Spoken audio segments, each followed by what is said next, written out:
Good morning, children. Today, for class 8, we are going to study Chapter 2, Parliamentary Form of Government. In this chapter, we will focus on why parliamentary system needed, what is the composition of parliament in Indian parliament, the president and its two houses, the Lok Sabha, its composition and power, Rajya Sabha, its composition and power. In the first paragraph, India became free on 15th August 1947. Immediately after independence, the thorough task of framing the constitution fell on the shoulder of our national leaders, who actively took part in the freedom struggle. जैसा कि आप जानते हैं कि 15 अगस्त 1947 को भारत आज़ाद हुआ। आज़ाद होने के साथ भारत के जितने भी राष्ट्रीय नेता थे, उनके कंधे पर यह भार आया कि आज़ादी के बाद भारत का संविधान कैसा हो और यह किस तरह बनाया जाए।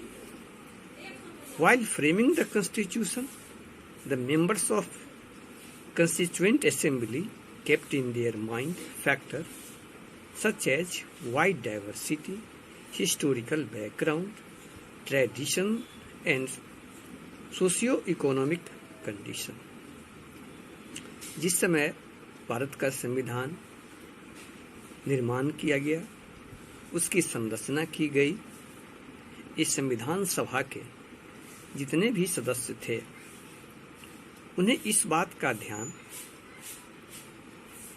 था कि हमारा देश डाइवर्स कंट्री है। यह अलग अलग धर्म के लोग रहते हैं, जिनका ऐतिहासिक बैकग्राउंड अलग अलग है, परंपराएं अलग अलग है, सामाजिक तौर तरीके अलग अलग हैं और उनकी कंडीशन अलग अलग है। All these factors paved a way to form the best form of government। और सभी फैक्टर को मिलाकर के एक अच्छी सरकार के निर्माण की योजना बनाई गई। After a long session of debate and discussion, the Constituent Assembly gave form and shared to principles that were the soul of the national struggle। इस संविधान के बनने से पहले कई बार वाद विवाद किए गए, डिबेट किए गए, डिस्कस किए गए, चर्चा किए गए कि संविधान की जो आत्मा होती है, संविधान की आत्मा राष्ट्रीय संघर्ष होता है और राष्ट्रीय संघर्ष को देख करके भारत की संविधान निर्माण किया जाए। नाउ द इंडियन पार्लियामेंट, भारत का parliament. The parliament is the highest law making body in our country. हमारे देश में पार्लियामेंट को कानून बनाने का सबसे बड़ा अधिकार प्राप्त है। The word parliament is derived from a French word parlor। The term parlor in English means a place where people sit and discuss all things related to politics। यह जो शब्द पार्लियामेंट है, यह एक फ्रांसीसी शब्द है, जिसका फ्रांसीसी शब्द में पार्लर होता है और पार्लर का अंग्रेजी में अर्थ होता है स्थान, प्लेस, जहाँ लोग बैठ सकें, जहाँ लोग अलग अलग राजनीतिक तथ्य पर चर्चा कर सकें। It embodies and represent the sovereign all of the people। यह सभी लोगों को, सभी वर्ग के लोगों को समानता प्रदान करता है। Indian Parliament has the following component। भारतीय संविधान के अलग अलग कंपोनेंट है।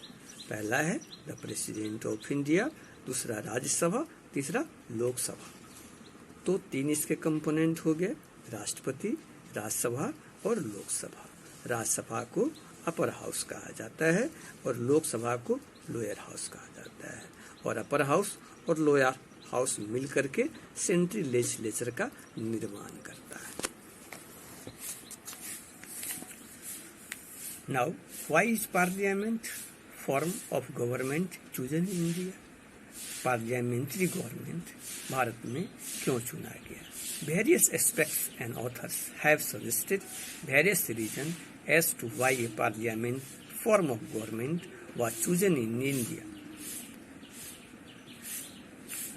बहुत सारे विद्वान और बहुत सारे एक्सपर्ट ने अलग अलग तर्क प्रदान किया कि भारत में जो पार्लियामेंट्री फॉर्म ऑफ गवर्नमेंट है वह क्यों होना चाहिए, जिसके निम्नलिखित कारण।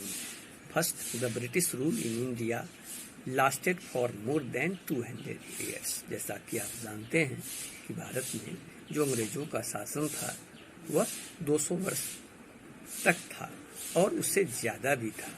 The constitution makes observed its working and decide to implement in India। जो भारत का संविधान है, जो संविधान बनाने वाले लोग हैं, उन्होंने अनुभव किया कि जब हमारा देश गुलाम था उस समय किस तरह की कार्य होते थे, किस तरह की प्रक्रिया होती थी, और उस आधार पर में यह डिसाइड किया गया तो किस तरह का भारत का संविधान होना चाहिए।